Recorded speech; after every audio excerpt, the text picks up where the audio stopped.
Shri Krishna Chaitanya Prabhu Nityananda Shri Advaita Gadadhara Shivasati Gaura Bhakta Vrinda Shri Advaita Gadadhara Shivasati Gaura Bhakta Vrinda Shri Krishna Chaitanya Prabhu Nityananda Shri Krishna Chaitanya Prabhu Nityananda Shri Advaita Gadadhara Shivasati Gaura Bhakta Vrinda Shri Advaita Gadadhara Shivasati Gaura Bhakta Vrinda Jaya Samashana Jaya Hari Samashana Jaya Hari Jaya Samashana Jaya Hari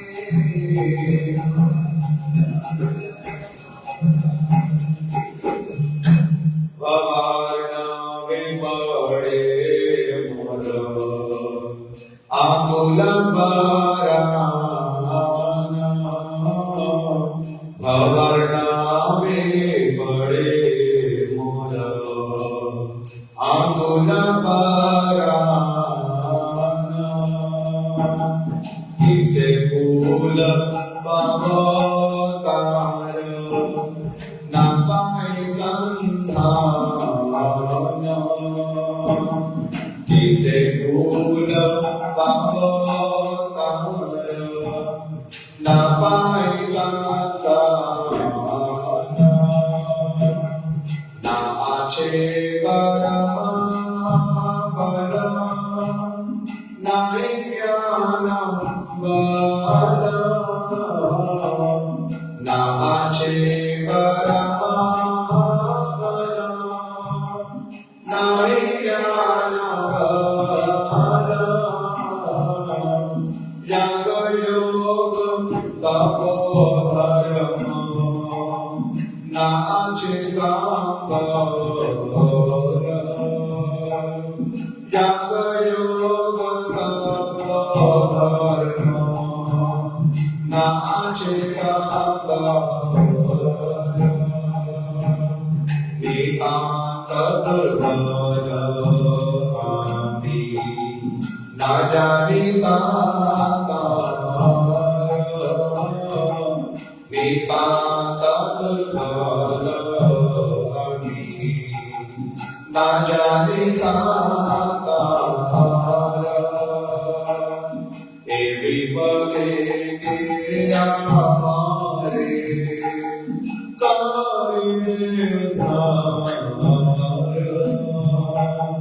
Everybody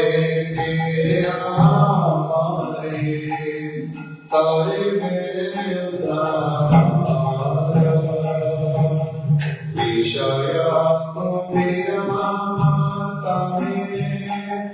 Vishadarashana Vishaya Kumiratame Vishadarashana Kamiranta Sada Paraya Chetana Kamiranta Sada Kare Buddhya Ratana Ayura Veda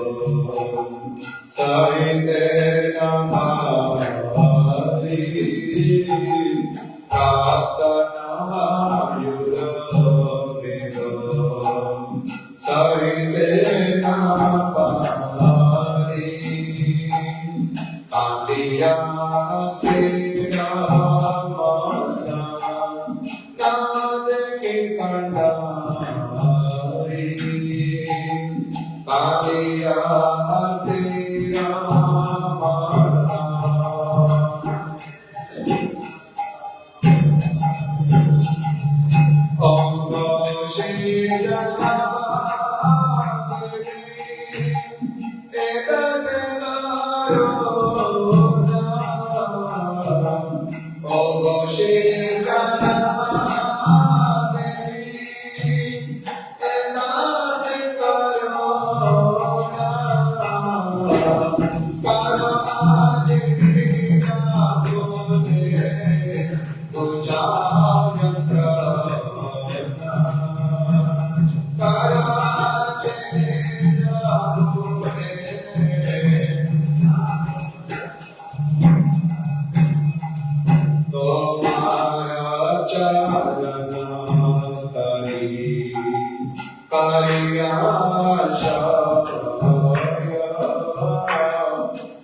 जय राधा माधव राधा माधव राधे जय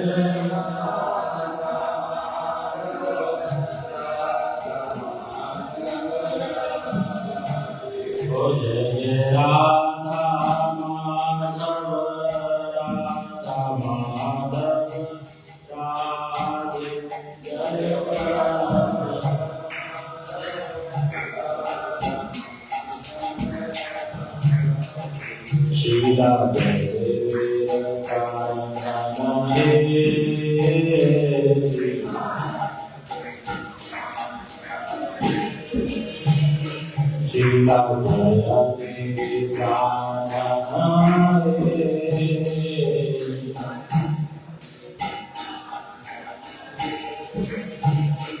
जय जय राधा मदन गोपाल राधा मदन गोपाल राधे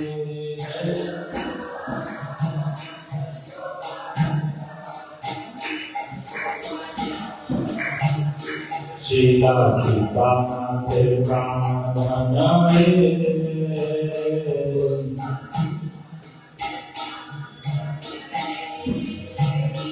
जय जय राधा गोविंद राधे जय जय राधा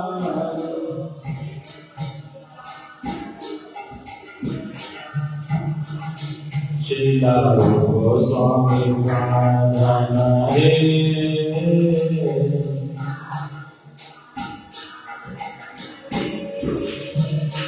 जय जय राधा मदन मोहन राधे जय जय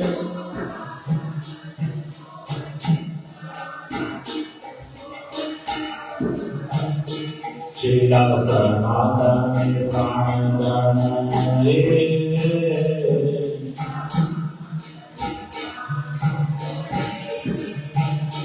जय जय राधा गोपीनाथ राधे जय जय राधा गोपीनाथ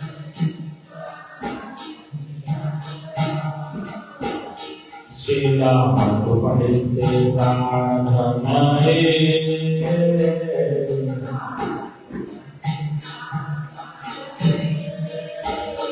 शीला मधु पंडित प्राण हे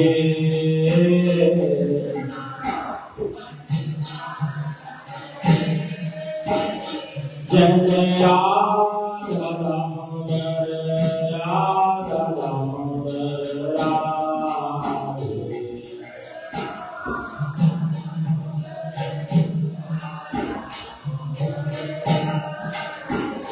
शीला गोस्वामी प्राण हे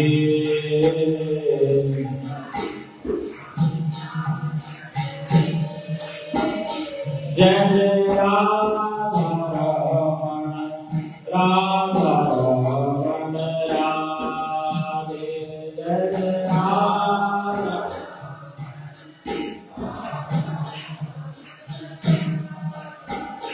शीला गोपाल भट्ट प्राण हे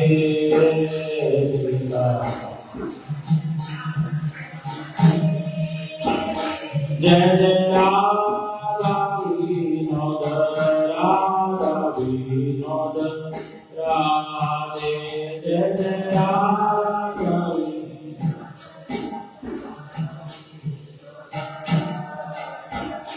शीला लोकमाते प्राण हे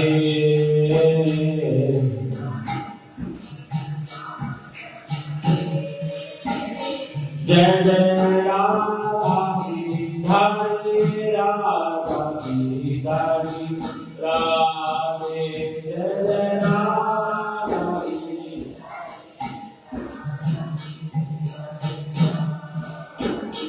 शीला दास गोस्वामी प्राण हे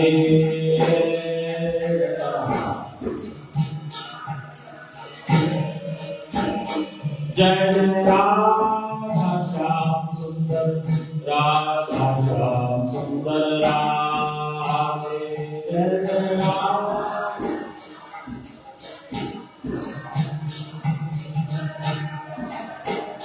शीला श्यामानंद प्राण हे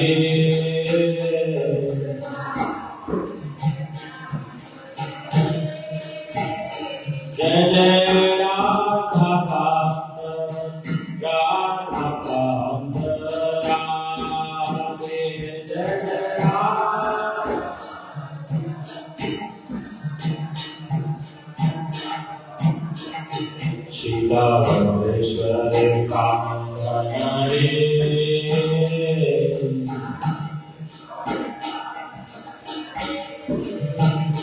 जय जय मंगल धारी मंगल धारी राम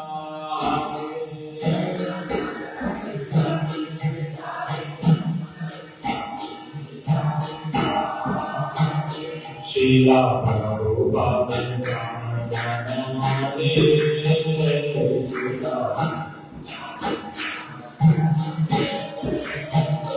शीला प्रभुपाद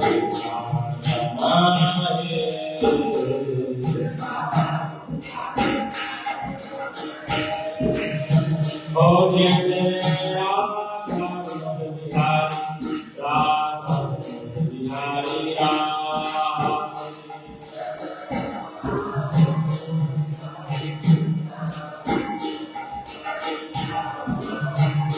शीला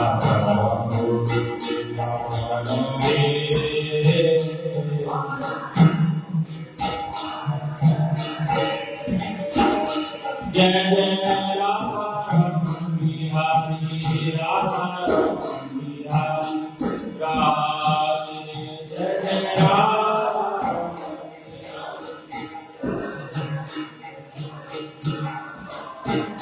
शीला गुरुदेव प्रार्थना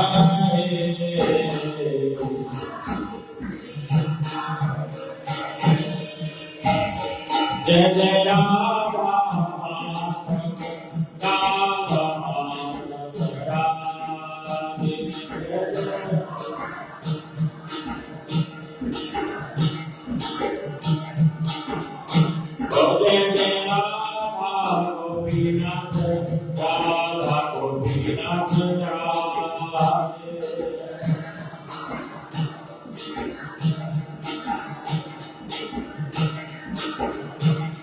जय मधु पंडित जय मधु पंडित मधु पंडित जय मधु पंडित जय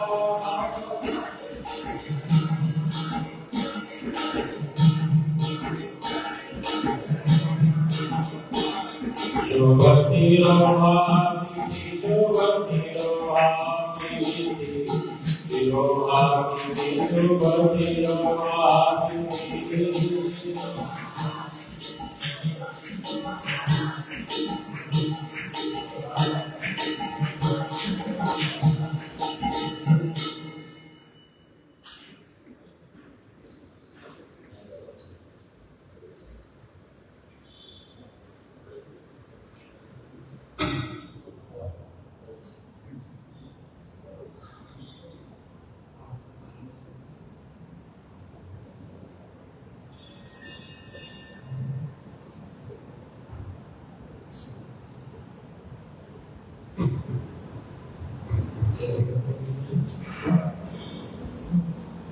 देवाय करुणाकरो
Para चले पावा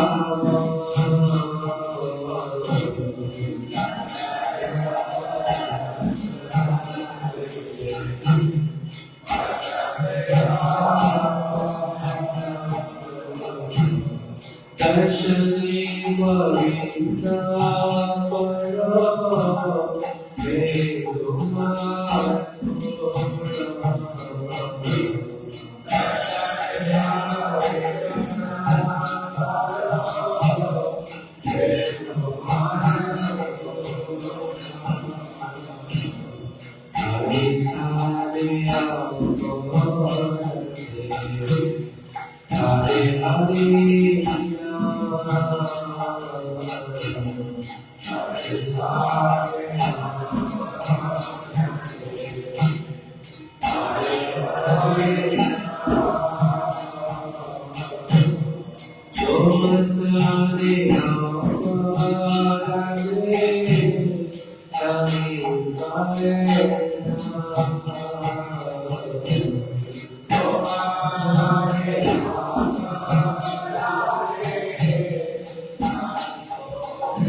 अक्रोध परमानंद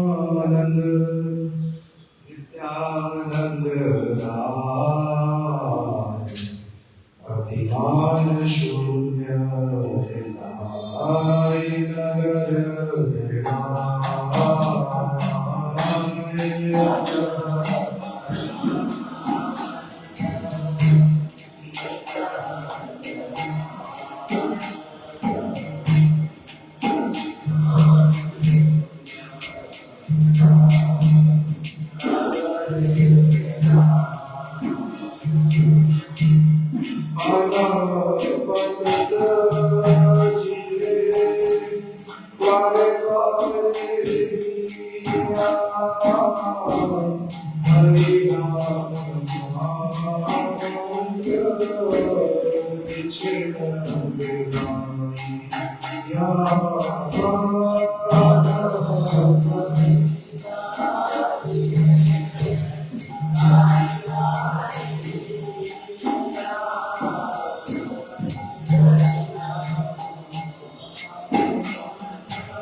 गोपीनाथ हमारे गाना सुनो गोपीनाथ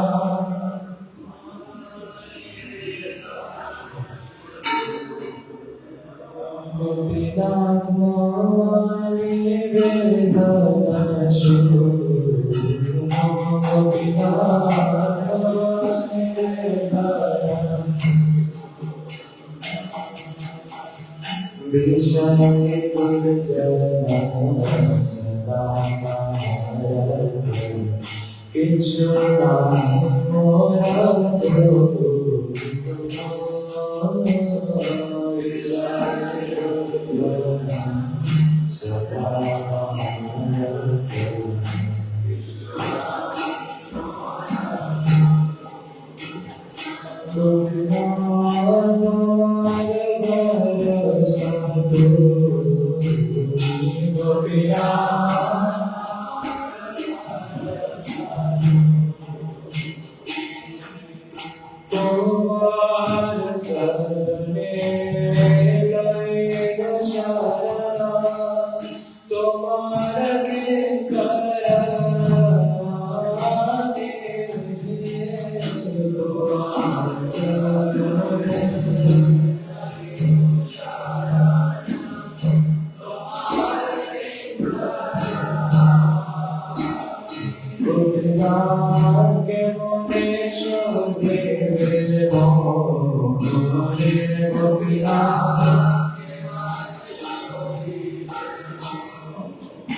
निवेदन करी प्रभु तुम्हारा चरणे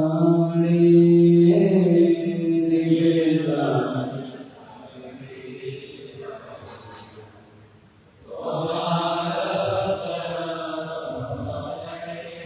पतित धमामि जाने त्रिभुवने पतित धमामि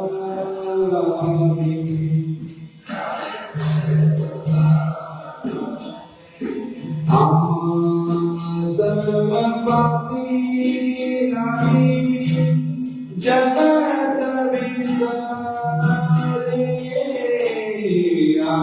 सर्व पापी नाहि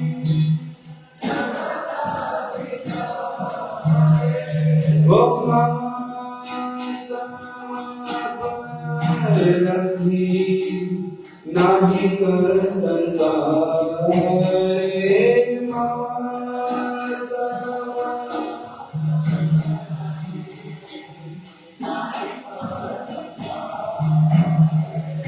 से सब पाप और अपराध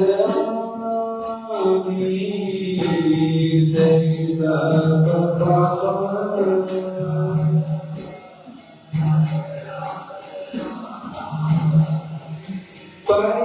परिहार परिगजा सब जन तुम्हें परिहार परिगजा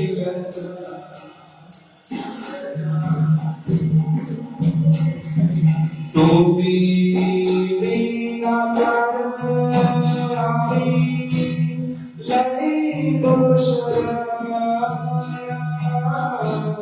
तुम्ही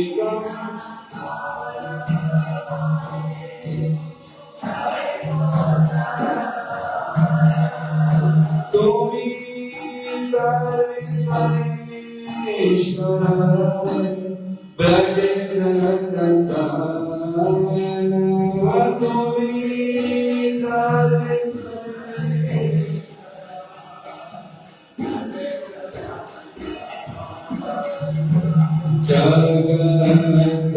तुम्हारा तुम्ही सर्वमाया जगत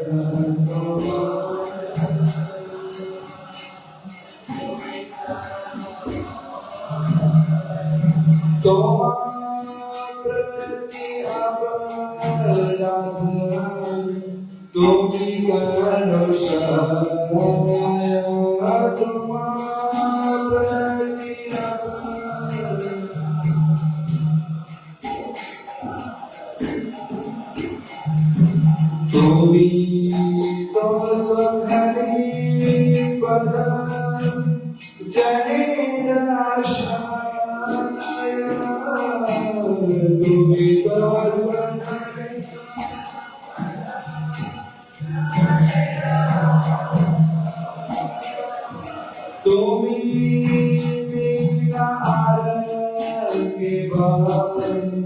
आज दया माया तुम्हें बिना के बाद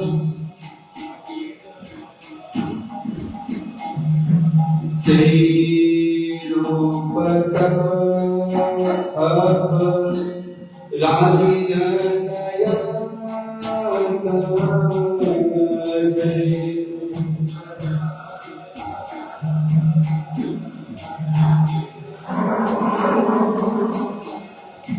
तुम्हारे शरणागत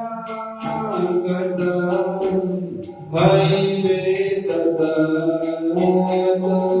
तुम्हारे शरणागत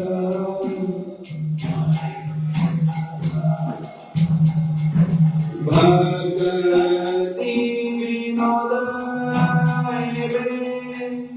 लय सदा भगति विनोद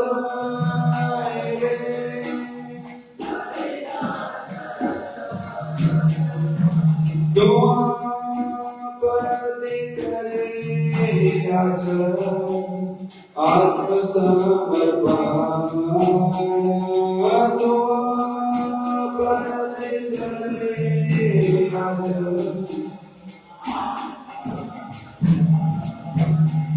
ओ निवेदन करि प्रभु तुम्हार चरणे निवेदन करि प्रभु ओ पति राधामी जाने त्रिभुवने पति प्रभु हे प्रभु हे प्रभु हे प्रभु हे प्रभु हे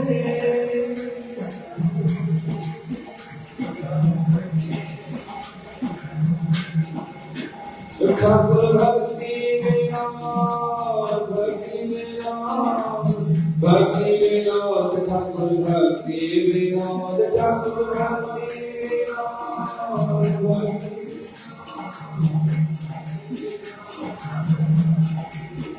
हरे Krishna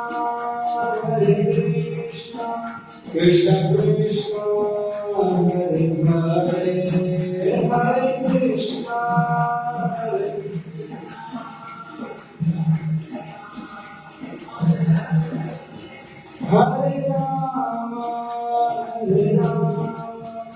Ram Ram Ram Hare Hare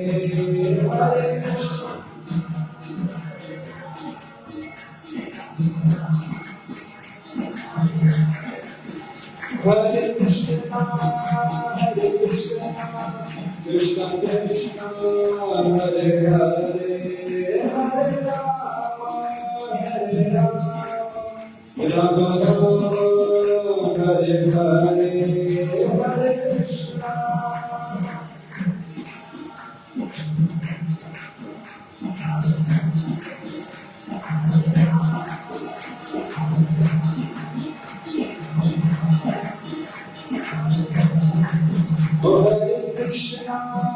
Hare Krishna Krishna Krishna Hare Hare Hare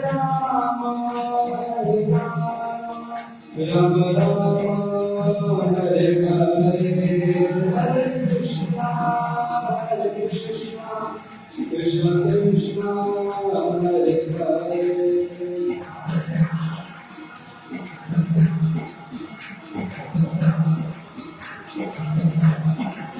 Oh, Hare Krishna, Krishna Krishna, Hare Hare, Hare Krishna, Hare. Oh, Hare Ram, Ram Ram, Hare Hare, Hare Ram. Oh, Hare Krishna, Krishna Krishna, Hare Hare, Hare Krishna, Krishna. Hare Ram, Ram Ram, Hare Hare, Hare Ram, Hare Ram. Oh, Hare Krishna, Krishna Krishna, Hare Hare, Hare Ram, Ram Ram, Hare Hare, Hare Krishna, Hare Krishna.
गुरुदेवचंद्राय श्रीराधिकाय ददारे कृष्णाय कृष्णभक्ताय भक्ताय नमो श्रीमाराय श्रीराधिकाय दयाले श्री श्री भक्ति वेदांत श्री नारायण गोस्वामी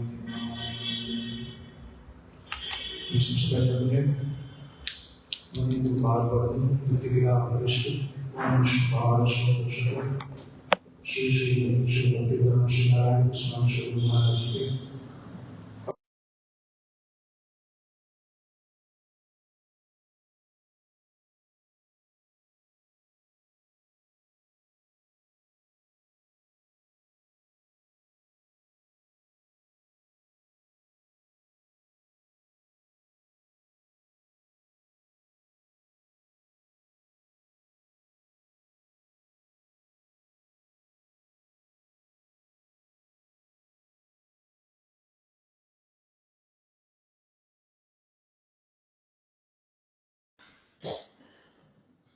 आज श्री सीता जी का आविर्भाव दिवस, श्रीमद् नित्यानंद प्रभु जी की शक्ति, श्री जानवा देवी का आविर्भाव दिवस और साथ ही साथ है श्री मधु पंडित जी जिन्होंने श्री गोपीनाथ जी को जो है प्रकाशित किया। मैं श्री सीता जी के विषय में कुछ एक दो बात जो है आपके समक्ष करूंगा।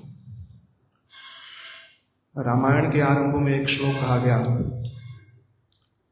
कि उद्धव स्थिति संहार कारिणी सर्व श्रेयस्करी सीता न तो अहम राम वल्लभा।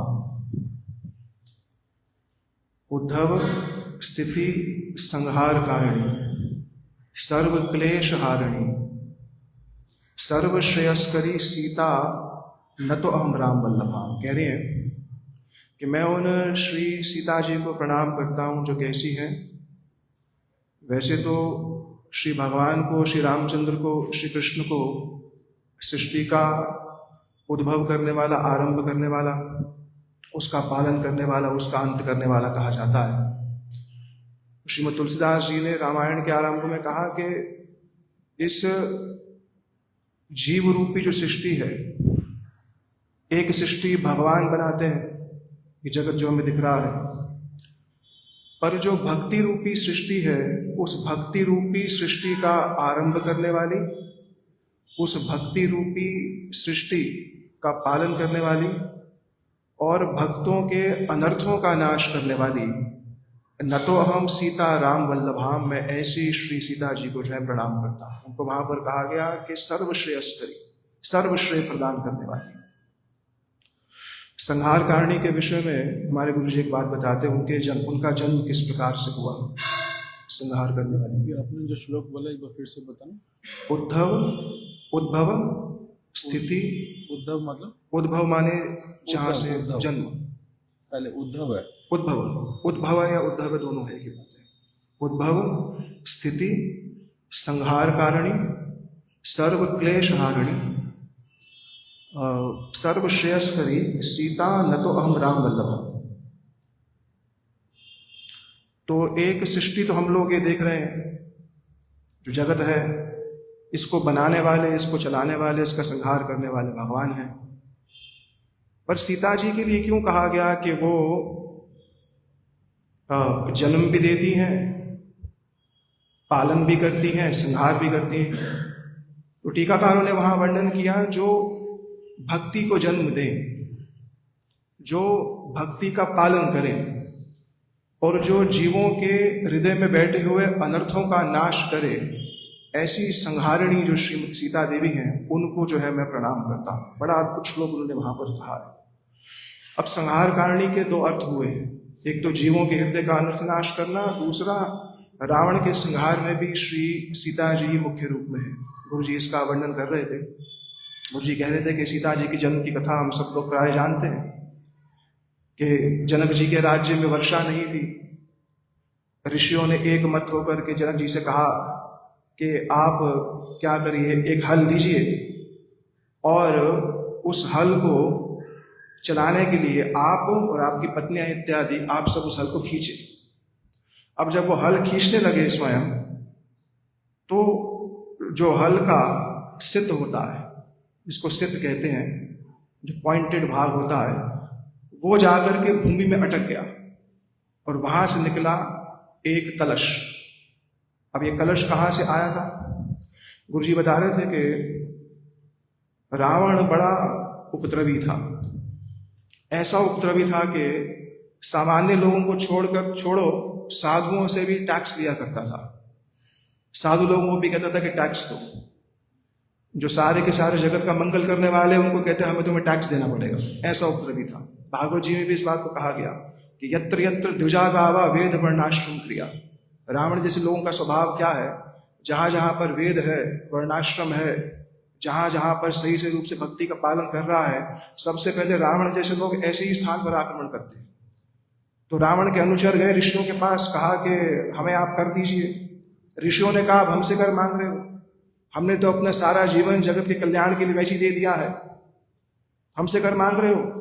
तो बोले नहीं, कर तो सबको देना पड़ेगा, चाहे सामान्य हो चाहे साधु, सबको टैक्स देना पड़ेगा। तुम्हें अगर जीवित रहना है तो तुम्हें कर देना पड़ेगा। ऋषिजन बड़े क्रोधी हुए और क्रोधित होकर के उन्होंने अपनी जंघा से रक्त निकाला। वो कह रहे हैं हमारे पास कुछ है ही नहीं। हाँ जी, हमने संग्रह ही नहीं किया हुआ, हम तो वन में रहते हैं, फल मूल खा के रह जाते हैं। कुछ हो तभी तो दें, कुछ है ही नहीं, कर कहाँ से दें? तो कहते हैं यहाँ रहने के लिए भी कर देना पड़ेगा, तो रहने के लिए कर देना पड़ेगा। तो कह रहे हमारे पास तो वैसे कुछ नहीं है, हम तो जीवन यहाँ पर कंदमूल इत्यादि खाते हैं, कुछ संग्रह तो हमारे पास है नहीं, आप हमसे कर मांग रहे हो। बोले नहीं, ये रहने के लिए, विश्वास लेने के लिए भी कर देना पड़ेगा। जीवित रहना है, श्वास लेनी है तो भी कर देना पड़ेगा, ऐसी स्थिति है।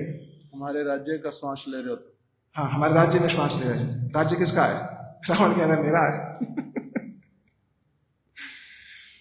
तो उन्होंने जंघा से रक्त प्रकट किया और उस रक्त को एक कलश में डाल दिया। बोले जाओ, हमारे पास तो और कुछ नहीं है, अपने रक्त के अलावा हम आपको कुछ नहीं दे सकते, यही हमारे पास, यही हमारी संपत्ति है। वो रक्त दे दिया और वो कलश भर के रावण के सेवक बिना विचार किए सीधा ले गए मंदोदरी के पास। रावण को नहीं दिया, उस समय रावण था नहीं, गुरु जी कहते कहीं बाहर गया हुआ था। तो रावण है नहीं। मंदोदरी ने देखा ये क्या है, सारी बात बता दी, तो ऋषियों का रक्त है। और ऋषियों ने जब ये दिया था कलश, एक बात कही थी कि इससे पूरे के पूरे रावण के कुल का संहार होगा।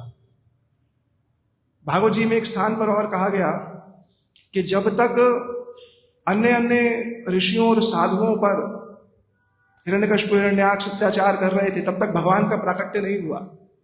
और जिस समय प्रहलाद जी पर हुआ, जिस समय प्रहलाद जी पर उन्होंने अत्याचार किया, तब भगवान प्रकट हुए। उसी प्रकार से साधुओं का द्रोह करने पर भगवान जो है बहुत शीघ्रातिशीघ्र प्रकट होते हैं। साधुओं के द्रोह करने से क्या होता है, संपूर्ण रूप से नाश हो जाता है। तो वो जो कलश दिया था, मंदोदरी ने कहा क्या करें इस कलश का?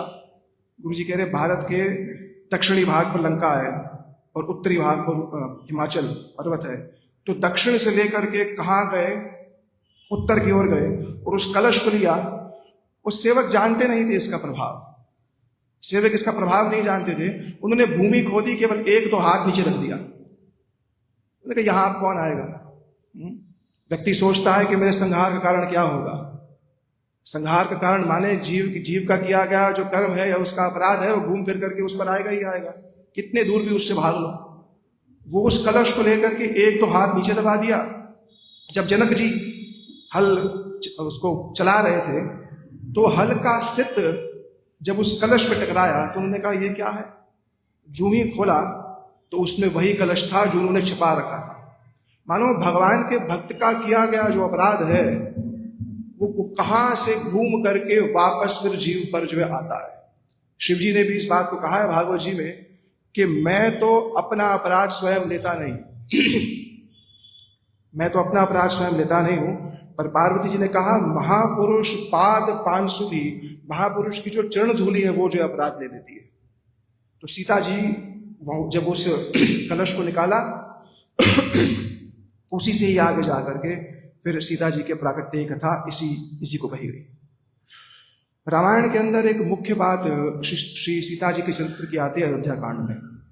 देखो, अयोध्या के आगे जो अशब्द है वो निषेध के लिए लगाया गया है। निषेध माने जैसे आवश्यक होता है, आवश्यक का अनावश्यक, ऐसे ही युद्ध के आगे जब उपसर्ग लगा दिया तो माने जहां युद्ध की सारी संभावनाएं अयोध्या में। अयोध्या एक ऐसा क्षेत्र है जहां पर युद्ध की सारी संभावनाएं हैं, पर सारी संभावनाएं होते हुए भी अयोध्या में युद्ध नहीं हो रहा है। कैसे? एक रात्रि पहले कहते हैं कि आपका राज्य अभिषेक होगा, अगले दिन सुबह उठ करके कहते हैं कि आपको वन जाना है। राम जी के चेहरे पर किसी भी प्रकार का कोई भी दुख का भाव जो व्यक्त नहीं हुआ। जब कैकेयी जी आई हैं श्री दशरथ जी के पास और कहा है कि राम जी को आप वनवास दीजिए, तो दशरथ जी ने वहां पर बड़ी अद्भुत बात कही थी। मोहि भरत राम दुई आँखी, सत्य करी करी शंकर साखी। अरे क्या मांग रही हो मुझसे? राम और भरत तो मेरी दो आंखें हैं, और मैंने जो ये विचार किया ना कि राम जी को राज्य दे रहा हूं, राम जी के हृदय में राज्य का लोभ नहीं है। लोभ हिला रामहु राजु करहि भरत बड़ प्रीति, मैं बड़ छोट विचार करहि करत नृप नीति। अरे मैं तो छोटे बड़े का विचार करके बना दिया, बड़े हैं इस चक्कर में। राम जी के हृदय में राज्य का लोभ नहीं है। प्राण मांगेगी मैं दे दूंगा अभी। दशरथ जी कह रहे हैं प्राण मांगेगी अभी दे दूंगा, पर ये बात मत मांगो कि राम जी को वन भेज दीजिए। राम जी जब आए, राम जी ने पूछा सारे के सारे महल में ऐसा दुख का माहौल क्यों है, दुख का वातावरण क्यों है? कैकेयी ने एक बात कह दी, सुनहु राम सब कारण एको, राजहि तुम पर बहुत स्नेह। राम जी एक कारण है बस, राजा आपसे बहुत प्रेम करते हैं। उस प्रेम के कारण क्या हो रहा है, वशीभूत होकर के आपको राज्य दे रहे हैं। वो भरत जी को राज्य दे रहे हैं, आपको राज्य दे रहे हैं, तो केवल आप क्या स्वीकार लीजिए, आप वनवास स्वीकार लीजिए। राम जी ने कहा इतनी छोटी सी बात के लिए इतना बड़ा दुख, इतनी छोटी सी बात के लिए। राम जी ने कहा सुन जननी सोई सुत बड़ भागी, जो पेतु मात चरण अनुरागी, जो मातु पितु तोष निहारा, दुर्लभ जननी सकल संसार। अरे मैं तो बड़भागी हूं, मुझे तो अवसर मिल रहा है माता पिता की सेवा का, और भरत जी राजा बनेंगे। इष्ट मंगल में बात और क्या होगी, भरत प्राण पिए पावहि राजू। अरे भरत मेरे प्राण पिए, मेरे प्राण से ज्यादा प्रिय, उनको राज्य मिलेगा। इतनी छोटी सी बात पे इतना बड़ा दुख। दशरथ जी को बड़ा दुख हुआ। अपने मन में दशरथ जी ने विचार किया कि मैं किसको बोलूं। राम जी को तो नहीं कह सकता कि आप रुक जाओ, क्यों, मैं तो वचन दे दिया है, मुख से नहीं बोल पाऊंगा, पर अंतर मन में शिव जी से प्रार्थना कर रहे हैं, तुम प्रेरक सबके हृदय, सोमति राम हुदेहु, बचन तजी मोर रहि घर, परिहरि शील सनेहु। अरे राम जी अपना शील स्वभाव क्यों नहीं छोड़ रहे हैं?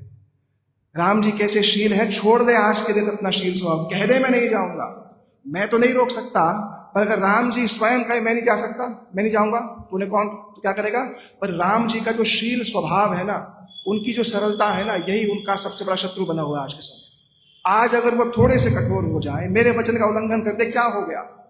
और राम जी ने कहा इतनी छोटी सी बात के लिए मेरे को बुलाया। कह गई उस समय राम जी बिना तैयार हुए श्री कौशल्या जी के यहाँ पर गए। कौशल्या जी ने कहा अरे राम आप तैयार नहीं, आज तो राज्याभिषेक है।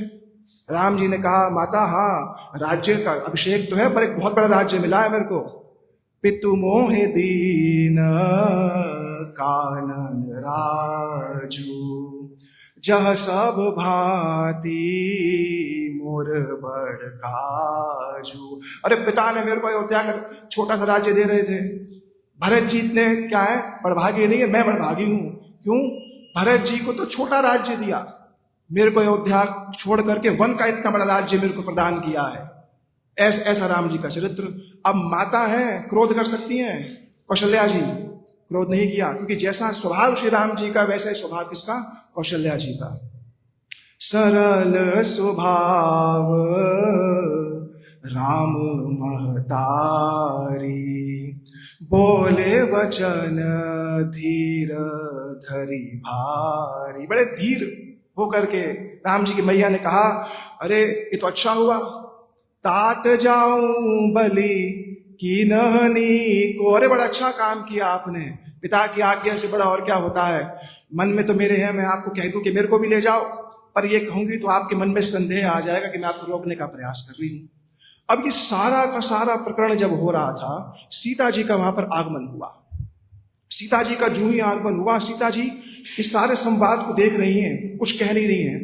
और सीता जी इस सारे संवाद को देखते हुए मन में सीता जी की पहली बात पता क्या आई? गोसाई जी ने वर्णन किया वहां पर कि तनु प्राण की केवल प्राणा, विधि कर तबु कछु जाए न जाना। अरे आज क्या केवल प्राण जाएंगे या प्राण और शरीर दोनों जाएंगे?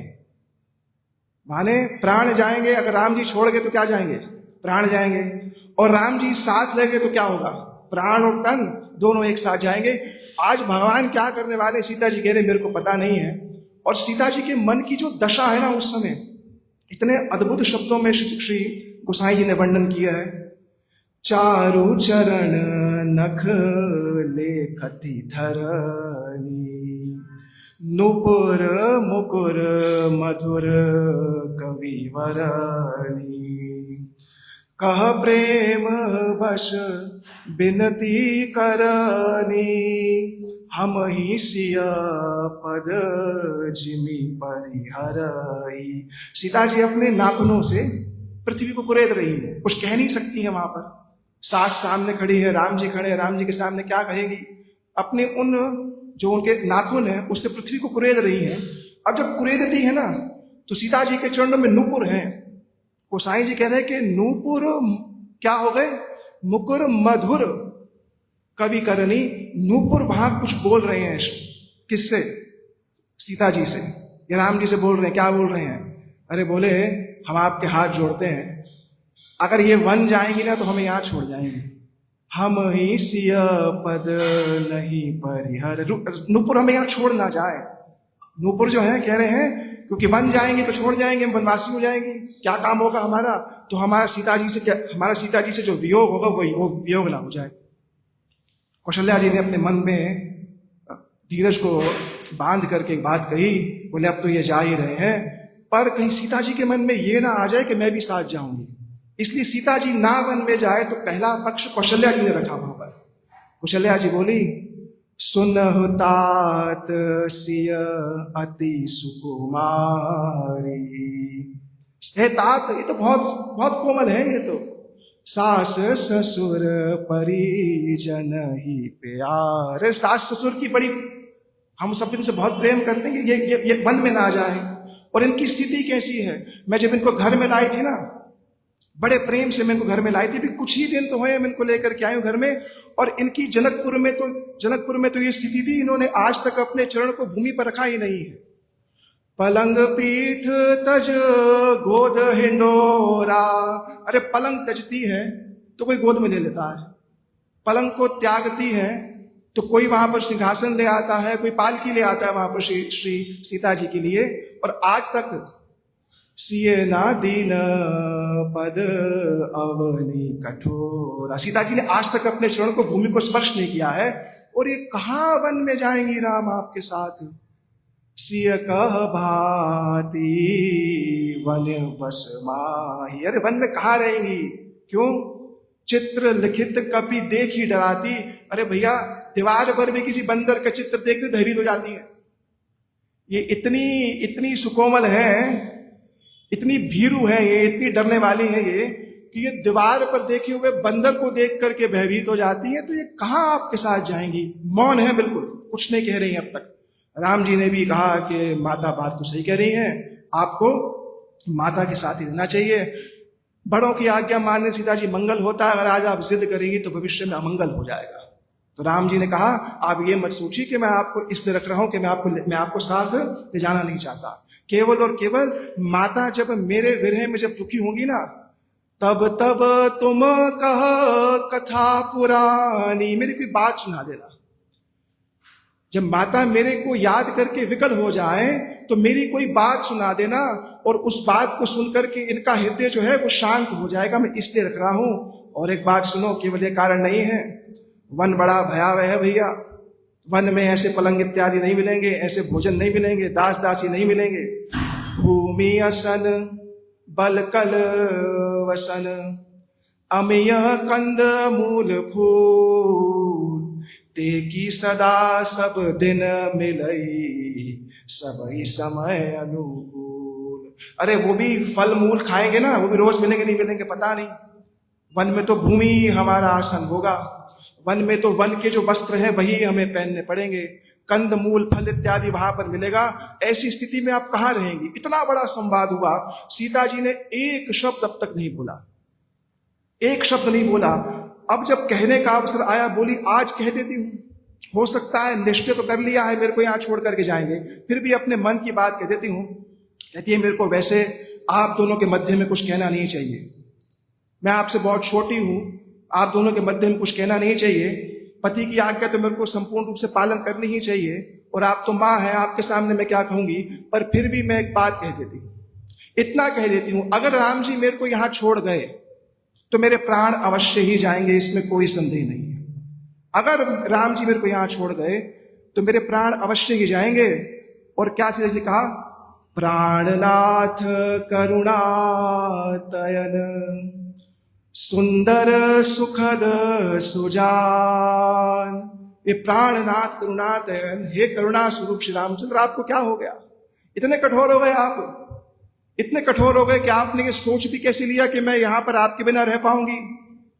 आप तो करुणा के स्वरूप हैं, आप इतने कठोर हो गए। प्राणनाथ करुणातयन सुंदर सुखद सुजान, तुम बिनु रघुकुल कुमुद विधु सुरपुर नरक समान। अरे मेरे लिए अयोध्या नरक के समान होगी। हे रघुकुल के कुमुद, हे रघुकुल चंद्र, अगर आप चले गए अयोध्या मेरे लिए नरक के समान होगी, अगर आप मेरे को यहाँ पर छोड़ के चले जाएंगे। आपको संदेह है ना कि मैं आपके साथ वन में निभा नहीं पाऊंगी। देखो सीता जी का विश्वास देखिए, अनुकूल प्रतिकूल में भक्ति देवी किंचित मात्र भी विचलित नहीं हो रही है, किसी भी स्थिति में भगवान का परित्याग नहीं करेंगी। बड़ी प्रतिकूल परिस्थिति, जिन्होंने आज तक अपने चरणों को भूमि पर नहीं रखा, उनको कहा जा रहा है आप 14 वर्ष तक बन जाएंगी, उनके मन में बिल्कुल संदेह नहीं आया। बोले आपने कहा कि मैं यहाँ रहूं और यहाँ मैं भोग करूं। गोसाई जी ने अद्भुत बात कही, भोग रोग सम भूषण भारू। अरे मेरे लिए भोग तो रोग के समान होगा, ये भूषण मेरे लिए भार के समान होंगे। और यहां रहना कैसा होगा? यम यातना सरस संसार, मेरे लिए यम की यातना होगी यहां पर रहना। प्राणनाथ तुम बिनु जग माही, मोहे कछु सुखद कतई कछु नाही। अरे प्राणनाथ आप यहाँ पर हो, मेरे को कुछ सुख मिल जाए, आप मेरा विचार करें ना, मैं वहां पर क्या खाऊंगी। मैं आपको कहती हूँ सुनिए, हमारा परिवार वाला वहां पर कौन होगा? बड़ी पर जब बोल रही हैं तो बड़े तो अब तक मौन थी। राम जी ने कहा मान गई, क्या बोलेंगी। अब जब सीता जी ने बोलना आरंभ किया कि आप कह रहे हमारा कि हम वन में जाएंगे, हमारे माता पिता कौन होंगे, हमारा परिवार क्या होगा, नगर क्या होगा। सीता जी क्या कहते हैं सुनो, खग मृग परिजन नगर बनु। खग मृग हमारे परिजन होंगे, वन जो होगा वह हमारा नगर होगा। बलकल बिमल दुकूल, वन के वस्त्र ही हमारे वस्त्र होंगे। और नाथ साथ सुर सदन सा परस नाल सुख मूल। अरे आप साथ हो तो पर्ण कुटी भी महल के समान है। राम जी आप मेरे साथ हो तुम पर्ण कुटी भी मेरे लिए महल के समान है।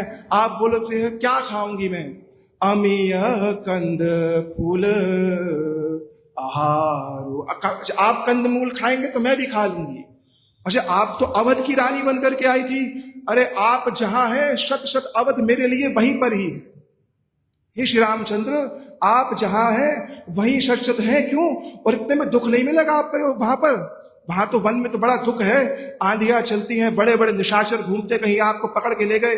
वन की वायु बड़ी ऐसी होती, जब शरीर पर लगती है तो शरीर को बड़ा ताप देती है, शरीर कष्ट देती है।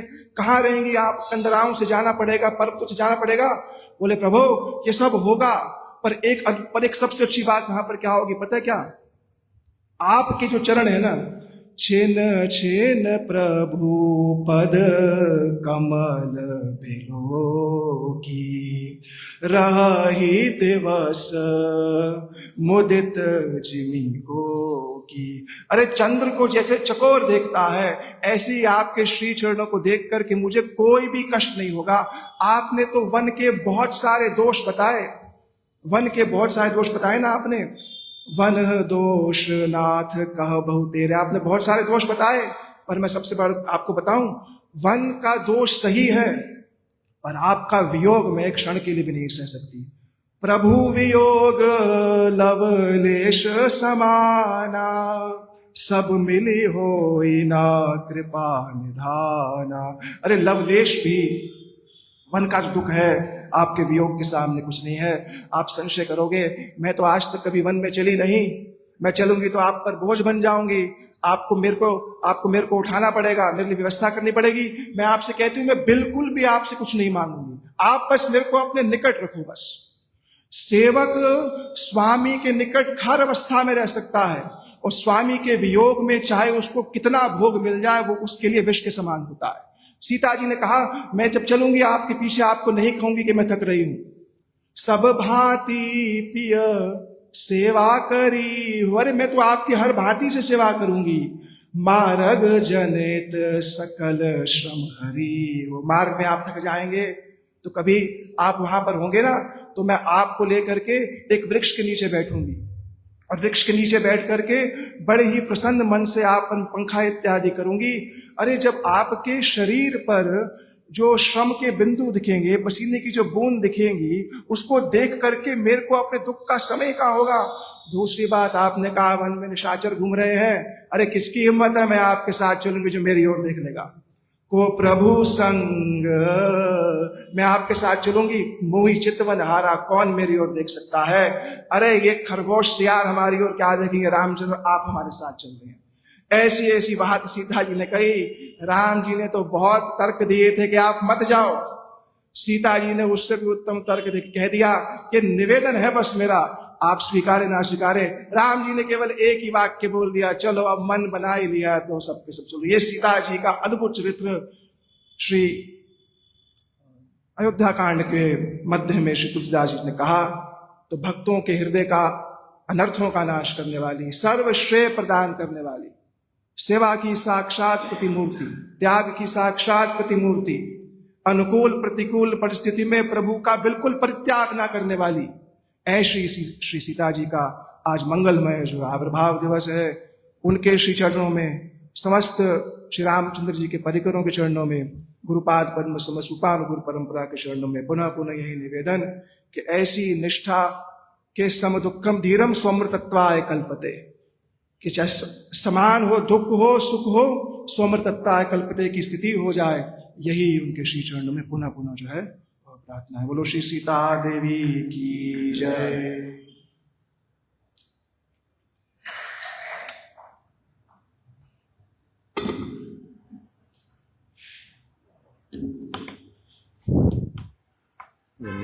वो दे दो माइक वाला दर्शन।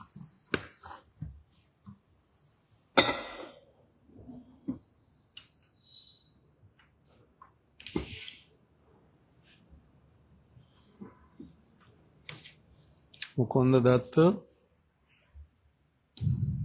दत्त को भी आता है राम सीता जी का। गुरुदेव की कथा किस किसने सुनी है जो अभी आई है 2 दिन, सीता देवी वाली? श्यामदास जी ने, और माता का नाम भूल जाता हूँ, मंजू माता जी ने, मंगला माता जी ने, विनोद प्रभु जी ने, रमा माता जी ने, महेश्वरी जी ने, और नहीं,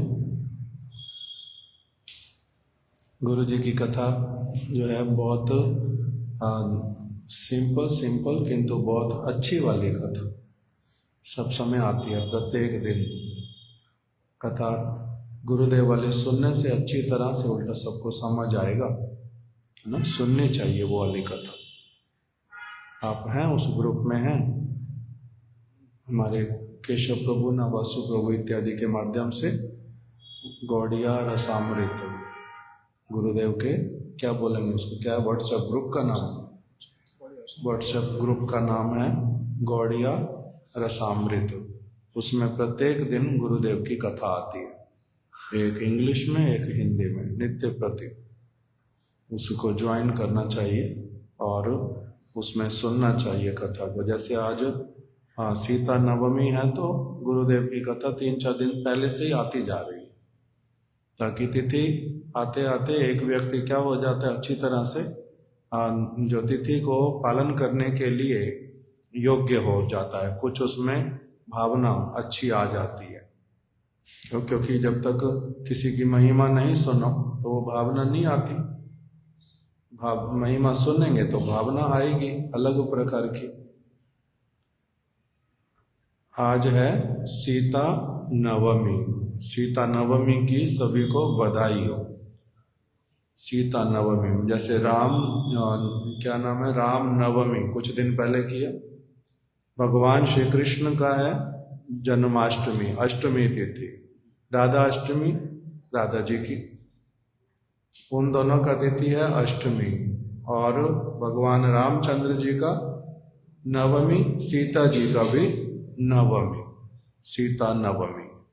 इसीलिए जो लोग बहुत अच्छी तरह से राम और सीता जी की आराधना करते हैं, वो सारे लोग आज बड़ी अच्छी तरह से महोत्सव मनाते हैं सीता नवमी का। जैसे हम लोग राधा अष्टमी करते हैं, हमारे जो गोगिया जी की पत्नी गोगिया माता, वो क्या कहती हैं कि जब पहली बार मैंने सुना, क्योंकि सबसे पहले जो हमारा मठ था वो उनके घर के सामने एकदम, तो बोलती हैं जब मेरे को किसी ने कहा कि हम लोग राधा अष्टमी मनाएंगे, तो बोलते मैंने कहा ये क्या होता है,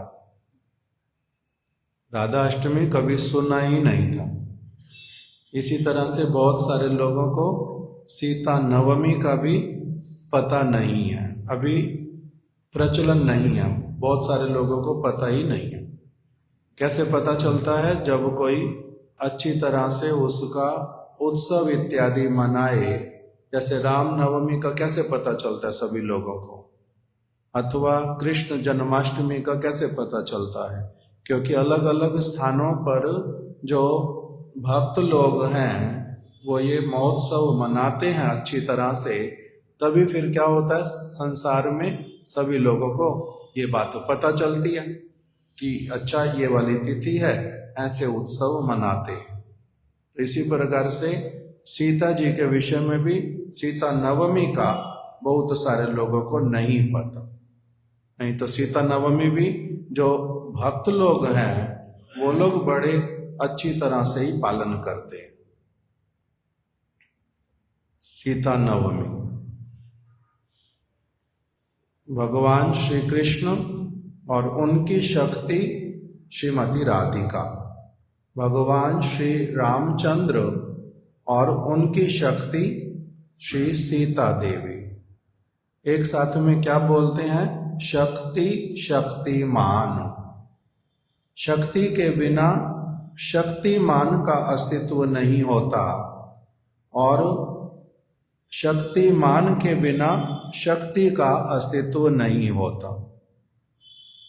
दोनों एक दूसरे से इस प्रकार से संबंधित हैं कि दोनों को अलग करने से कोई भी नहीं बचता, कोई नहीं बचता। शास्त्रीय भाषा में इसको बोलते हैं कि दोनों एक दूसरे के साथ में कैसे संबंधित हैं? अपरिच्छिन्न, इनको अलग अलग नहीं किया जा सकता। शक्ति शक्तिर मतोर अभेद, अभेद हैं ये। सूर्य और सूर्य की किरणें, उनको अलग नहीं किया जा सकता। फिर कस्तूरी और कस्तूरी की सुगंध को अलग नहीं किया जा सकता। और फिर बताया अग्नि और अग्नि की दाहिका शक्ति, उसको अलग नहीं किया जा सकता।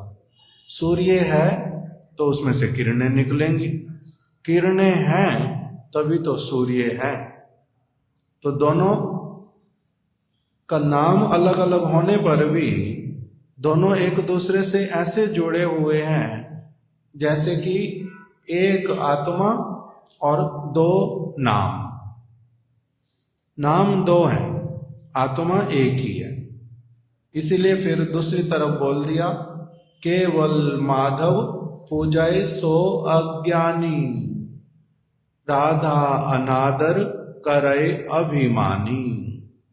केवल अगर कोई शक्तिमान की पूजा करता है तो वो क्या है? अज्ञानी।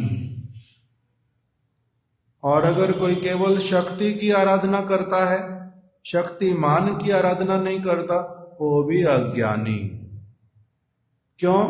क्योंकि शक्ति और शक्तिमान इनको कदापि अलग किया ही नहीं जा सकता। तो इसलिए ये सीता जी, जैसे कृष्ण सभी अवतारों के मूल हैं, अवतारी पुरुष हैं। कृष्णस्तु भगवान स्वयं, कृष्ण स्वयं भगवान है। और उसी प्रकार उनकी शक्ति श्रीमती राधा रानी, ये भी क्या है? जितनी सारी शक्तियां हैं उन सब की मूल है। जैसे कृष्ण शक्तिमान तत्व के मूल हैं, उसी तरह से श्रीमती राधिका सारी शक्तियों की मूल हैं।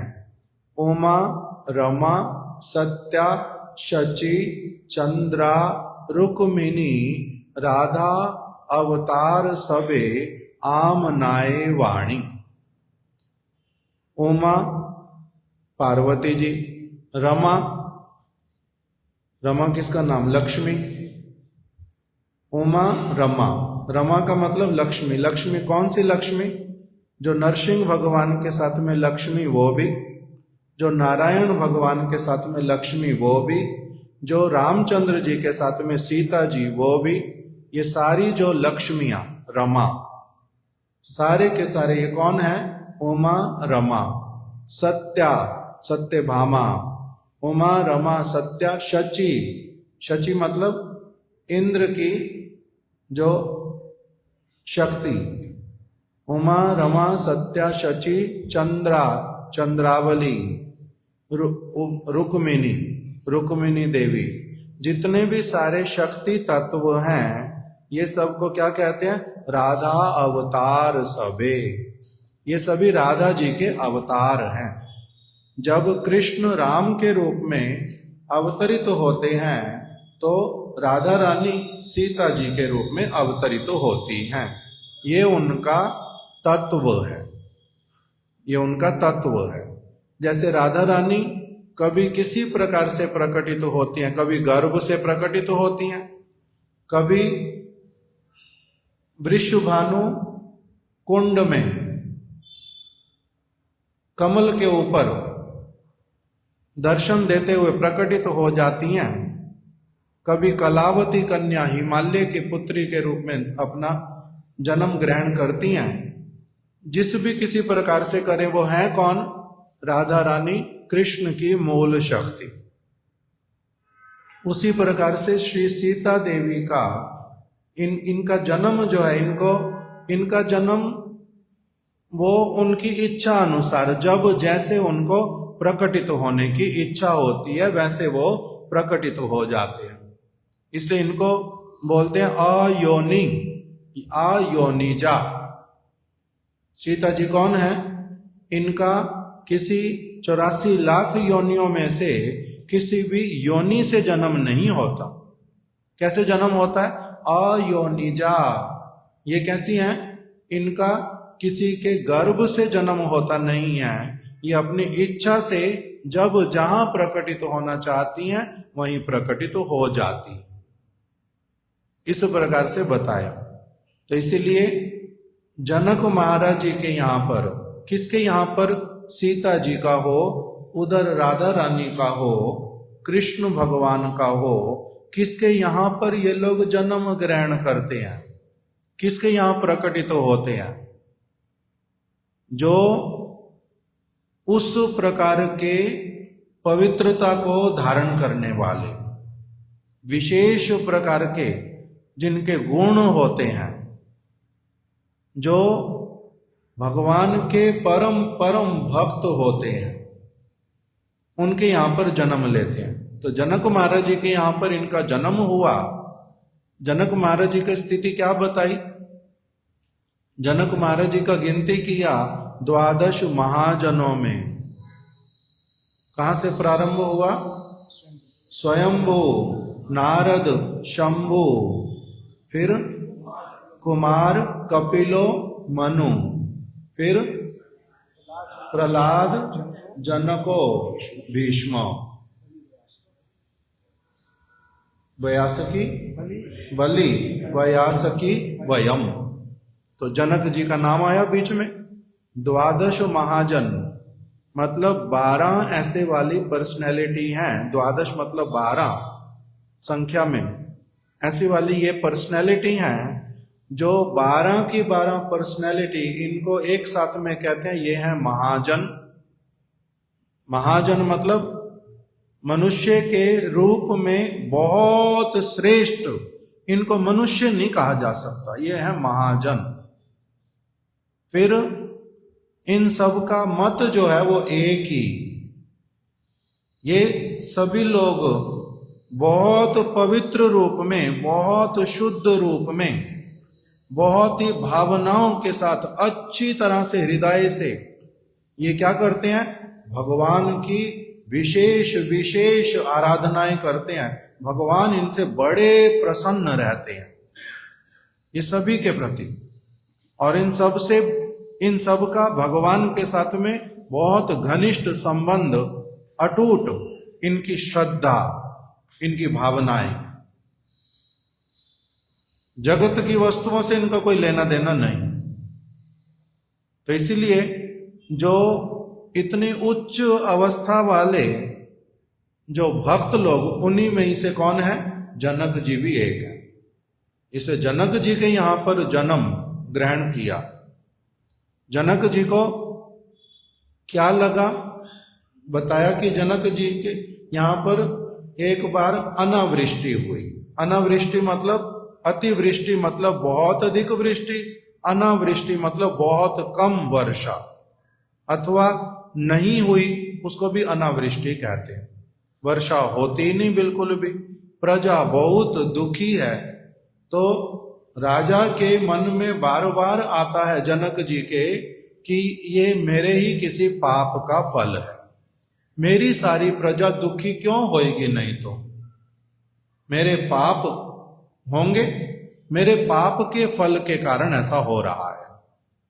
तब उन्होंने क्या किया? साधुओं के साथ में परामर्श किया। मेरा ये पाप इत्यादि यदि है भी तो मेरा ये पाप दूर कैसे हो?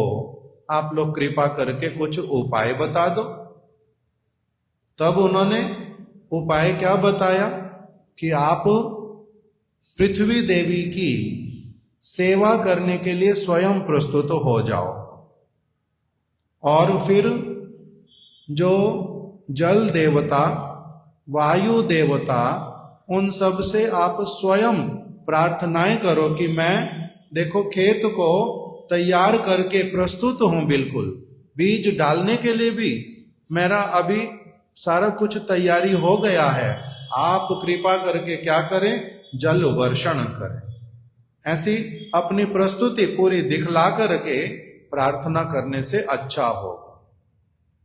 आपकी पत्नी, उनकी पत्नी का नाम क्या है, सुनयना देवी, जो माता सुनयना, उनको क्या करना, उनको बैल की जगह पर हल को खींचना है, बैल की जगह ले लेंगी और हल को खींचेंगी।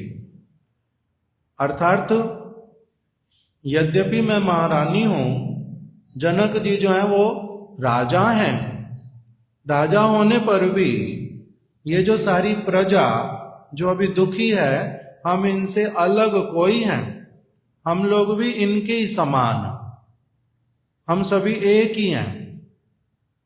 इसीलिए अहंकार को पूर्ण रूप में त्याग करके, पाप हमारे से भी हो जाते, क्योंकि हम राजा हैं तो क्या हुआ, किंतु पाप हमसे भी हो जाते, उसको हम लोग अपने अहंकार को पूर्ण रूप में त्याग करके जल देवता, पृथ्वी देवता इत्यादि देवी, इन सब के समक्ष हम क्या करते हैं, नतमस्तक होते हैं और अपने आप को ये तपस्या के रूप में इस वस्तु को ग्रहण करते हैं, जिससे कि हमारे राज्य में वर्षा हो जाए।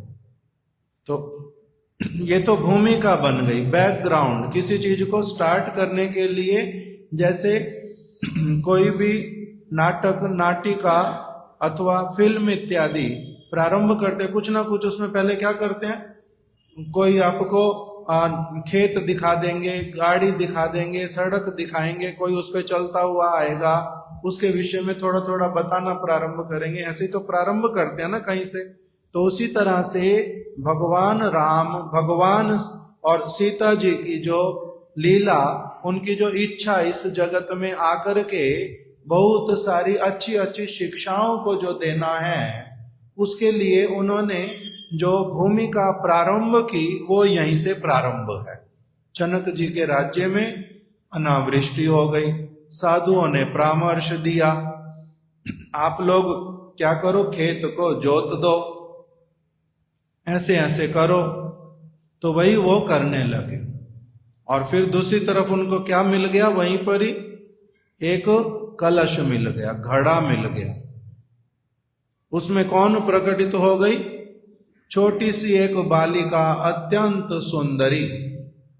गुरु जी की जो भाषा मेरे को, हम लोग जो बचपन से सुनते आ रहे, वो है खूबसूरत।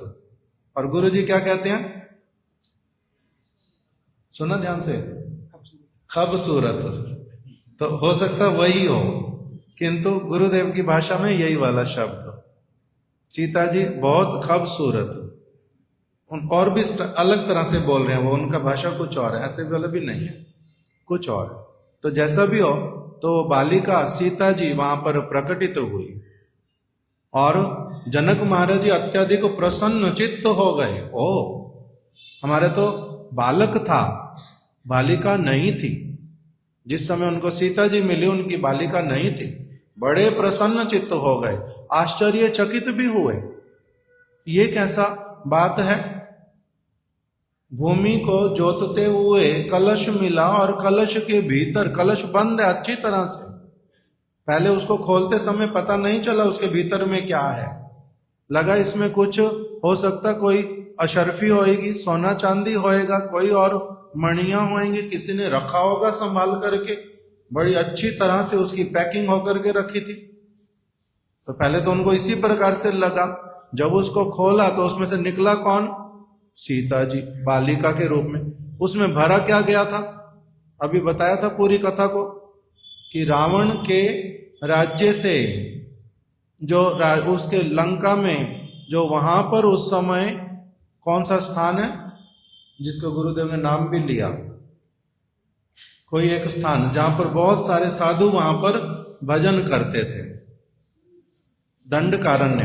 दंडकारण्य जो है वो वहीं पर है, भारत में है ना श्रीलंका में है? वो भारत में है। जैसा भी हो, तो जैसे अलग अलग स्थानों पर साधु रहते हैं, गोवर्धन में, वृंदावन में, मायापुर में, पुरी में, प्रयाग में, अलग अलग स्थानों पर रहते हैं ना साधु, हरिद्वार में, वाराणसी में, कहीं कहीं पर बहुत अधिक रहते हैं। तो उसी प्रकार से लंका में भी बहुत सारे रहते थे इसी प्रकार एक स्थान पर। तो वहीं पर ही रावण ने क्या नियम बना दिया कि सभी को ही कर देना पड़ेगा। इसलिए बोलते हैं विनाश काले विपरीत बुद्धि। एक तो ये वाला आता है। दूसरा आता है वो था तो बहुत विद्वान, किंतु विद्वत्ता वही उसके लिए क्या बन गई? काल। उसका अगर वो मूर्ख रहता तो अच्छा रहता। सबके लिए विद्या अच्छी हो ऐसी बात होती नहीं। अभी सबको क्या लगता है विद्या सबके लिए अच्छी, किंतु ये बात सच नहीं है। जो विद्या को डाइजेस्ट ना कर पाए उसके लिए वही विद्या काल बन जाती है। रावण के लिए उसकी विद्या ही काल बन गई। वो विद्वान है बहुत अधिक, मैं सबसे अधिक समझता हूं, मेरे से अधिक कोई समझता ही नहीं है। तो साधु लोगों ने 2-3 बार लौटा दिया उनके लोगों को कि उनको जाकर के समझाओ, हम लोग संसार में ही रहते नहीं, वन में पड़े रहते। कंदमूल वो भी कभी लेते हैं कभी नहीं लेते, उससे भी लेना देना नहीं। और उसको यदि लगता है कि उसके यहाँ से श्वास लेते हैं, वो भी हम बहुत लंबे लंबे समय तक वो भी लेते ही नहीं, उसको हमारी स्थिति ही नहीं पता। श्वास लेते हो, जल लेते हो, यहाँ पर भूमि का उपयोग करते हो, वो बोलते हैं हम नहीं करेंगे तो पशु भी करते हैं यहाँ पर तो उपयोग, पक्षी भी करते हैं, उसको दिखाई नहीं देता। देवता लोग भी यहाँ पर वास करते हैं, वो सोचते सब चीज उसकी, राजा होने से ही सारा कुछ उसका क्या? नहीं तो वायु देवता क्या उसके ज्यूरिडिक्शन में आते हैं? नहीं। जल देवता उसके ज्यूरिडिक्शन में आते हैं? नहीं।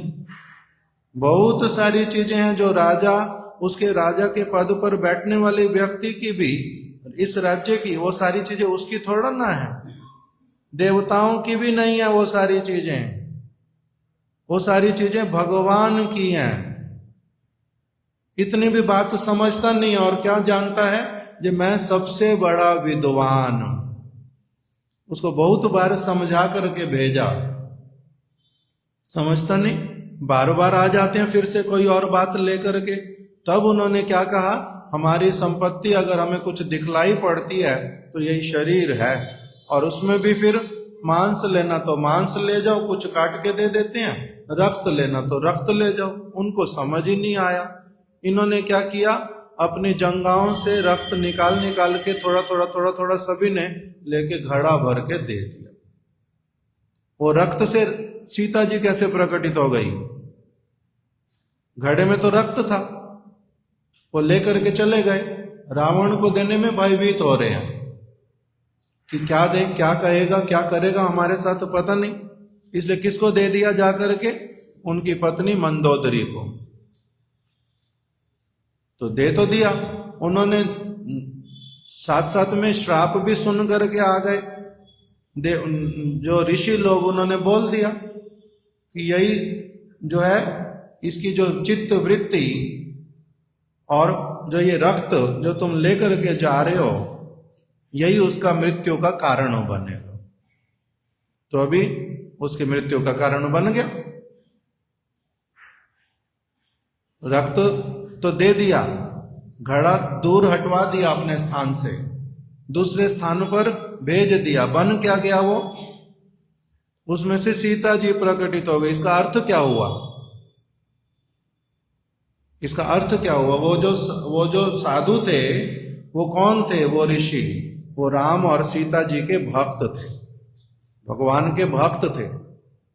और उनके रोम रोम में, उनके रक्त की एक एक बूंद में उन्होंने धारणी क्यों किया हुआ था शरीर? केवल राधा और सीताराम के लिए। तो इसलिए उनका शरीर ही उसी चीज का बना हुआ, उसमें वस्तु ही वही वाली है, इसलिए उनके रक्त के कण कण में भी कौन विराजित है? सीता जी। इसलिए उस आकार उन्होंने दिया था रक्त, वही रक्त में से आज जब इच्छा हुई सीता जी की, वो कब की बात, रावण भूल भी गया था। रावण बहुत समय पहले भूल चुका था कि मेरे को ऐसे मैंने दोष किया था, मेरे को श्राप मिला था, रक्त मैंने कहीं छुड़वाया था, वो सारा कुछ बहुत समय से भूल गया था। और जब किंतु सीता जी की प्रकटित होने की इच्छा हुई, तब ये वाली सारी भूमिका बनी कि वर्षा नहीं हो रही, जनक महाराज जी चिंतित हैं, मेरे पाप का फल, ये सारा कुछ केवल भूमिका बनाने के लिए सीता जी प्रकटित हो उठी। जब प्रकटित हो उठी तो क्या हुआ? साथ साथ में घनघोर वर्षा हुई। इसीलिए बोलते हैं कि अगर कोई शुभ कार्य करो वर्षा आ जाए, कोई भी कार्य करो वर्षा आ जाए, तो इसका मतलब है शुभ है बहुत। तो सीता जी जो है वो जनक महाराज जी के लिए, राज्य के लिए, सबके लिए क्या हो उठी? अत्यधिक सौभाग्यशाली। जब से प्रकटित हुई सबको बड़ा एकदम आनंद, और जनक महाराज जी ने फिर बहुत बड़े उत्सव का आयोजन भी किया कि एक तरफ सीता जी मिली, पुत्री मिल गई, दूसरी तरफ अपनी आप से एकदम से वर्षा हो उठी, मेरे सारे पाप इत्यादि चले गए, अब हम लोग बड़े प्रसन्न चित्त हो जाएंगे। सारे लोग वर्षा के कारण, इधर सीता जी के कारण। नाम सीता भी इसीलिए पड़ा उनका क्योंकि सीता मतलब जो हल की नोक थी, उसके द्वारा कलश मिला था, टकराने से अटक गया था, रुक गया था, इसी कारण से नाम क्या पड़ गया? ये सीता के कारण मिली है, इसलिए नाम क्या है? सीता। इसलिए सीता उनका नाम रख दिया। तो वही उनका जो है आज के दिन में वहां पर फिर जनकपुर में बहुत अधिक बधाइयां गाने लगे और महोत्सव हुआ। इस प्रकार से सीता जी का शुभ आविर्भाव हुआ। कहां पर?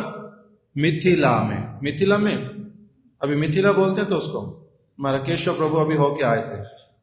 जनकपुर, मिथिला अलग, पास में, ठीक।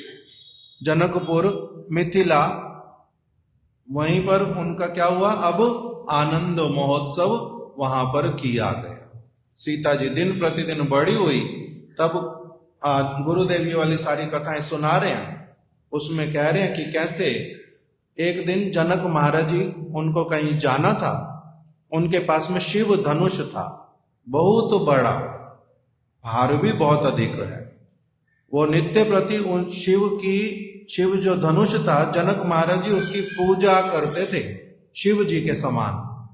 जहां उसको रखा हुआ था वो उनका मंदिर था, उसको अच्छी तरह से नित्य प्रति वो सफाई करते थे, पूजा करते थे, धूप अगरबत्ती देते थे और जोत जलाते थे, अभिषेक करते थे, उसका भोग निवेदन करते थे, सारी चीजें करते थे। उस धनुष को किसका स्वरूप मानते थे? ये कौन है? स्वयं शंकर जी। शंकर जी का धनुष, जैसे हम गुरुदेव की पादुका की सेवा करते हैं, उसी प्रकार से वो उनको अभिन्न मान करके उसकी सेवा करते थे, किंतु कभी इधर से उधर हिला नहीं पाते थे उसको, चारों ओर उसके सफाई कर देते थे बहुत अधिक, किंतु उसको उठा करके रख देंगे नीचे भी सफाई, वो संभव उनके लिए कभी नहीं था। एक दिन उन्होंने सीता जी को ही बोला, पुत्री आज आप सेवा कर दो, आज आप सेवा कर दो धनुष की, शिव धनुष की आप सेवा कर दो। तो जब सीता जी सेवा करने के लिए गई बड़े आनंद के साथ, प्रीति के साथ, तो उन्होंने क्या किया? अपने उल्टे हाथ से ही वो शिव धनुष को पकड़ करके एक और रख दिया और अच्छी तरह से सफाई करने लग गई। क्यों? क्योंकि ये इनके भीतर में जो शक्ति, क्योंकि ये राम जी की शक्ति है सीता जी, ये तो साधारण कोई बालिका नहीं है। पहले से ही जनक महाराज जी को तो पता था जन्म कैसे हुआ, ये तो कौन है? अयोनिजा। फिर अब क्या, जब देखा उन्होंने दूर से किसने धनुष को ऐसे उठा करके रख दिया, एकदम से मन ही मन में उनके बड़े अलग प्रकार की भावना आ गई कि ये बालिका दिखने में बिल्कुल साधारण मेरी बालिका जैसी होने पर भी ये तो कोई विशेष देवी है जिसने मेरे ऊपर कृपा की है, ये तो कोई भगवान की शक्ति है जिन्होंने मेरे ऊपर कृपा की है। तो इस प्रकार से बड़े आनंदित हुए कि ओ ये जो बालिका, इसके लिए मैं कोई निर्णय इत्यादि नहीं लूंगा जीवन में। इसलिए उन्होंने क्या किया कि जो व्यक्ति इस शिव धनुष को जो क्या करेगा, इसको इसके ऊपर प्रत्यंजा चढ़ाएगा, उसके साथ ही मैं अपनी पुत्री का विवाह, जो इतनी योग्य है, इतनी बलशाली है, दिखने में कोमल अंगी किंतु है कैसी, अत्यधिक बलशाली, इसका जो वर होगा वो क्या साधारण जगत का कोई मनुष्य होगा, वो भी किस प्रकार का होना चाहिए, इन्हीं के जैसे बल से युक्त होना चाहिए। तभी उनके मन में आया कि इनके लिए क्या करना है, ये स्वयंवर, स्वयं अपने वर को ये चयन करेंगी, मैं नहीं करूंगा इनके लिए वर का चयन। इस प्रकार से सीता जी की बहुत सारी जो महिमा वो हमारे गुरुदेव वर्णन करते थे, उनके जीवन से शिक्षा भी की, कैसे वो आज्ञाकारिणी थी, किस प्रकार से मृदु भाषी थी, किस प्रकार कैसे वो अत्यंत बुद्धिमान, वो सारे उनके लक्षण जो हैं बहुत सारे एक के बाद एक बतलाए गए। राम जी ने उनको क्या किया, वन में भेज दिया, no question, no inquiry, no doubt, और चौथा शिला श्रीधर गोस्वामी महाराज जी क्या बोलते हैं, no comment, no complain, no doubt, इस प्रकार का। राम जी कौन है, वो शक्तिमान, वो मेरे प्रभु हैं, उन्होंने मेरे साथ किसी भी प्रकार का, और आपकी अग्नि परीक्षा ली उन्होंने, आपने अग्नि परीक्षा दी तो उनको भी तो क्या करना चाहिए, आप अगर पूरी तरह से ठीक हैं उनको भी तो ठीक होना चाहिए। वो इस प्रकार का संशय भी मन में कदापि नहीं लाती। इसको गुरुदेव कहते थे, इसका नाम क्या होता है, इसका नाम होता है शिष्य तत्व। शिष्य कैसा होना चाहिए, सीता जी के जैसा। आज्ञाकारी व्यक्ति कैसा होना चाहिए, राम जी तो आज्ञाकारी हैं ही हैं, सीता जी का विषय विग्रह भगवान के प्रति विषय और आश्रय का भावना कैसा होना चाहिए, आश्रय जाती है सीता जी की, ऐसी वाली भावना। राम सीता ये नवद्वीप धाम में भी गए थे वन के समय में, विशेष रूप में इनका स्थान कहाँ पर है, मामगाची, वहां पर वन में वास किया था, पर्ण कुटी बनाई थी। वहीं पर ही राम जी ने बोला था सीता जी को कि कुछ समय के बाद में मैं तुम्हारे को क्या करूंगा, वन में भेज दूंगा, मैं किंतु अयोध्या में ही रहूंगा, और मैं तुम्हारी मूर्तियां बना बना करके क्या करूंगा, आराधना करूंगा, अपने निकट में बिठाऊंगा, आराधना करूंगा नहीं बोला, अपने निकट में बिठाऊंगा।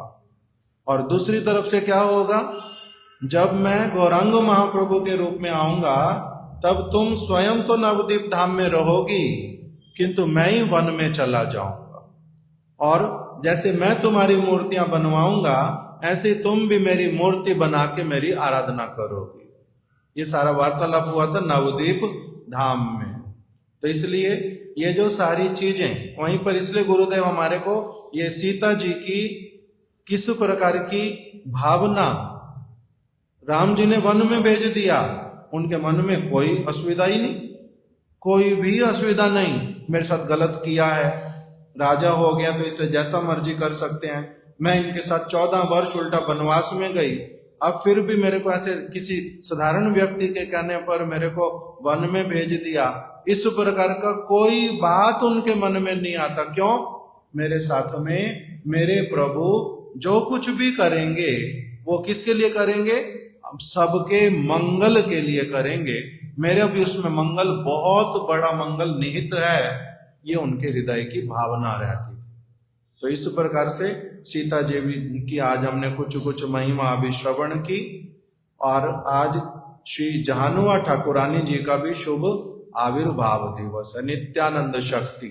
जहानुआ ठाकुरानी, और फिर जो श्री गदाधर पंडित जी के विशेष शिष्य श्री मधु पंडित जी, उन और गोपीनाथ जी के विशेष कृपा पात्र श्री मधु पंडित जी, आज उनकी तिरोभाव तिथि भी है। ये जो 2 तिथियां, इसके विषय में हम लोग संध्या में श्रवण करेंगे। अभी तो सीता जी का हमने श्रवण किया कुछ कुछ, आज 2 और जो तिथियां हैं उनके विषय में संध्या में श्रवण करेंगे।